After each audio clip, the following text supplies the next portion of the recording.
pertama, kalian bisa buka browser di laptop kalian. Bisa pakai Chrome, Opera, atau browser lainnya. Setelah itu, pada search bar, kalian bisa ketik web OBS yaitu https obsproject.com atau kalian bisa ketik OBS lalu klik pada pencarian pertama. Nah, setelah webnya terbuka, maka tampilannya akan seperti ini.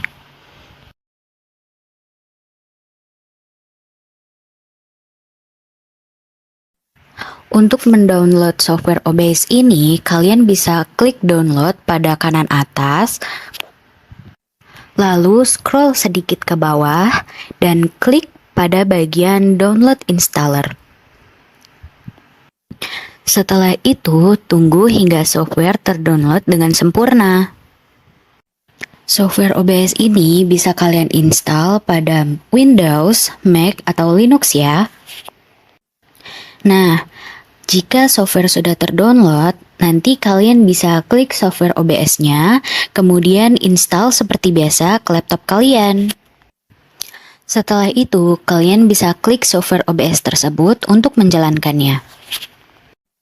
Nah, setelah diklik, maka tampilannya akan seperti ini. Pada tutorial kali ini, kita akan mempelajari basic-basic dari software OBS terlebih dahulu, seperti bagaimana cara menampilkan layar desktop, bagaimana cara menampilkan game, dan juga masuk ke settingan OBS-nya. Sebelum memasuki tutorialnya, kalian bisa melihat pada bagian atas itu terdapat menu-menu yang dapat kalian gunakan pada software OBS ini. Nah, pada bagian atas itu terdapat menu file, menu edit, menu view, menu docs, menu profile, menu scene collection, menu tools, dan menu help. Nah, pada bagian bawah terdapat beberapa menu utama OBS termasuk scene editor. Pada menu ini kamu dapat membuat beberapa scene yang berisi berbagai sumber video dan audio yang dapat kamu gunakan selama siaran langsung atau rekaman.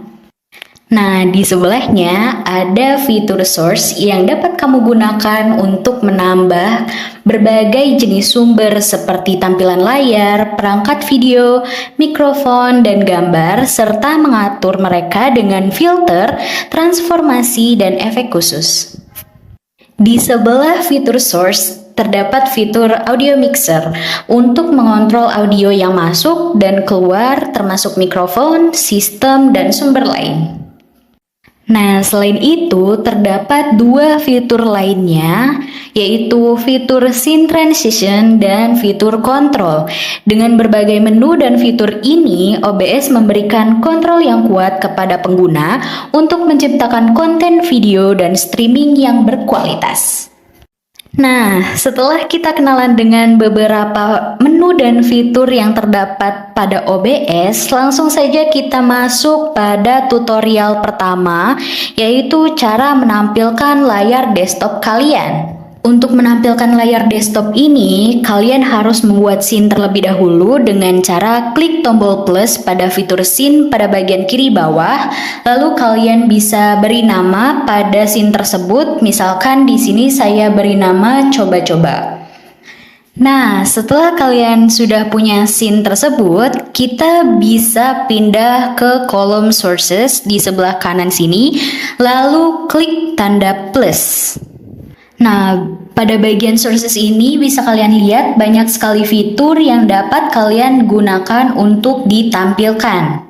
Nah, bisa kalian lihat ya, itu terdapat pilihan seperti application audio capture, audio input capture, audio output capture, browser, color source, display capture, game capture, dan lain sebagainya. Nah, untuk menampilkan layar desktop kalian, kalian bisa klik pada bagian display capture di sini. Nah, setelah itu kita bisa kasih nama pada bagian kolom sini ya.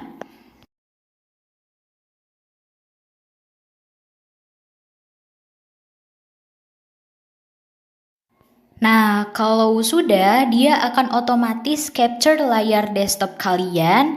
Dan kalau misalkan kalian ada lebih dari satu display, ini kalian bisa ganti-ganti displaynya pada bagian display. Nah, kalau sudah, pada bagian capture method, bisa kalian pilih yang automatic.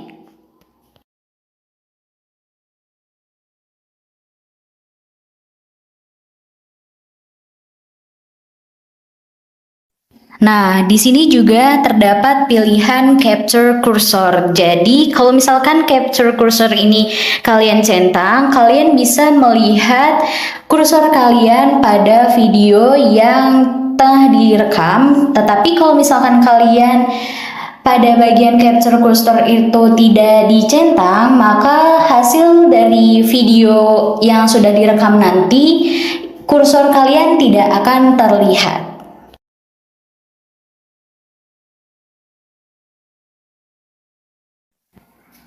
Nah, kalau misalnya sudah, ini itu hanya untuk merekam layar monitor kalian ya.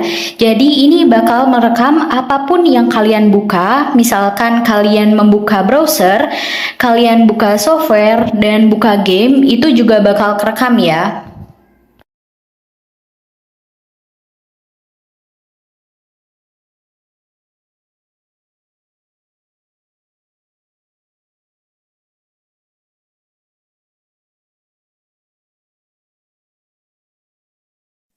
Nah, untuk yang kedua, saya ingin menunjukkan kepada kalian yaitu game capture dan saya juga bakal jelasin ke kalian bedanya display capture dan game capture.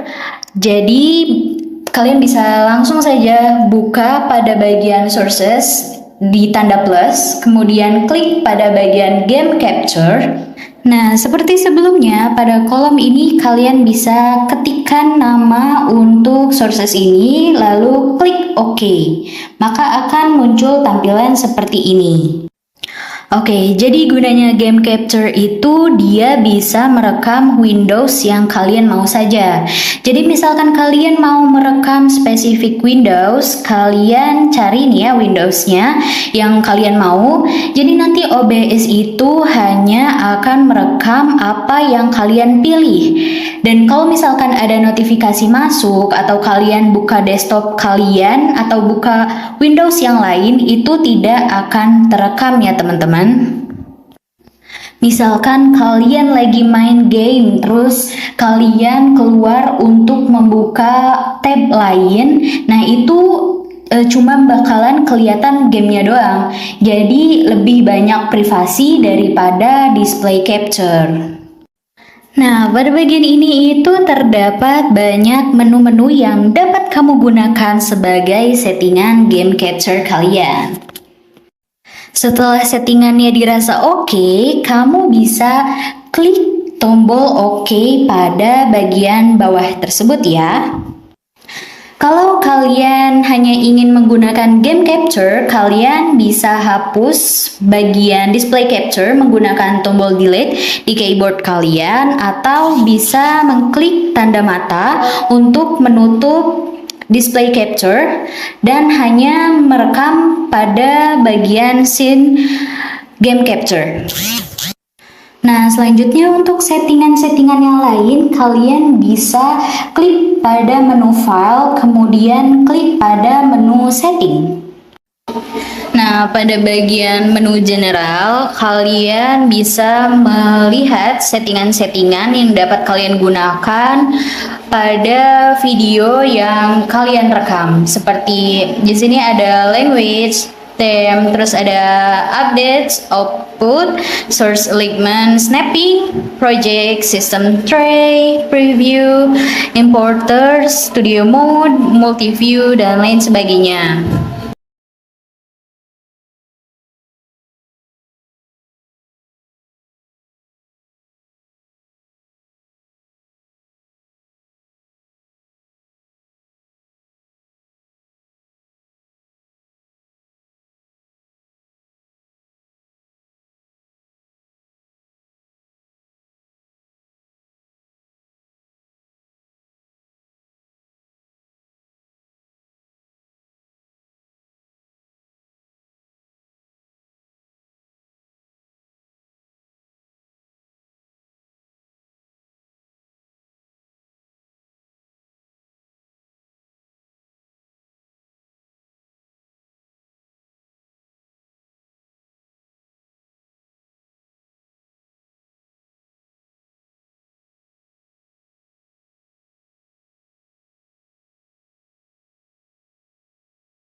Menu selanjutnya ada menu live streaming. Jadi pada menu ini kalau misalkan kalian ingin merekam layar kalian menggunakan OBS sambil live streaming nih ya, kalian bisa menggunakan menu ini. Pada menu bagian service itu terdapat platform-platform yang dapat kalian gunakan untuk live streaming seperti YouTube, Twitch, dan lain sebagainya.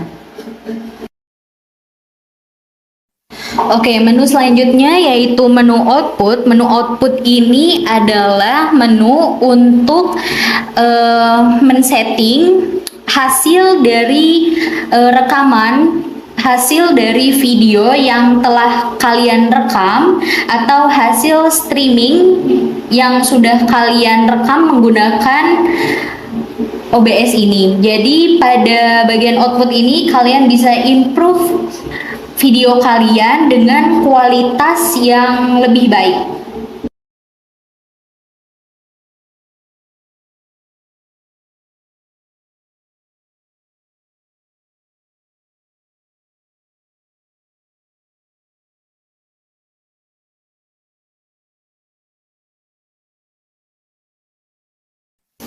Menu selanjutnya ada menu audio. Menu audio ini adalah menu untuk men-setting audio hasil rekaman kalian. Jadi kalau misalkan kalian menggunakan audio eksternal, kalian bisa men-setting audio eksternal tersebut pada menu ini. Jadi kalau misalkan kalian mau streaming nih atau mau merekam video menggunakan audio atau mic dari bukan bawaan dari laptop kalian, kalian bisa klik pada bagian setting audio, kemudian kalian bisa mengganti settingan audio menjadi settingan dari audio internal menjadi settingan audio eksternal. Oke, selanjutnya ada menu settingan video. Menu ini fungsinya untuk mengimprove dan mengoptimalkan hasil rekaman dan streaming kalian menggunakan OBS ini. Nah, kalian bisa ikuti settingan ini untuk menyeting hasil video yang akan kalian stream atau yang akan kalian rekam. Nah, selanjutnya ada menu hotkeys untuk pintasan-pintasan keyboard agar pada saat streaming kalian bisa menggunakan OBS dengan lebih mudah. Nah, menu selanjutnya ada menu accessibility dan menu advance yang dapat kamu setting untuk menghasilkan kualitas video dan kualitas streaming yang lebih baik. Selain menu-menu yang telah dijelaskan, kalian juga bisa menggunakan menu-menu lain seperti menu edit, menu view, menu docs, menu profile, menu scenes collection, menu tools, dan menu help untuk menghasilkan video-video yang akan kalian rekam dengan kualitas yang oke dan untuk menghasilkan output streaming yang baik. Oke, sekian video tutorial OBS kali ini. Sampai jumpa di video tutorial OBS selanjutnya dan sampai jumpa di video tutorial software dan aplikasi selanjutnya.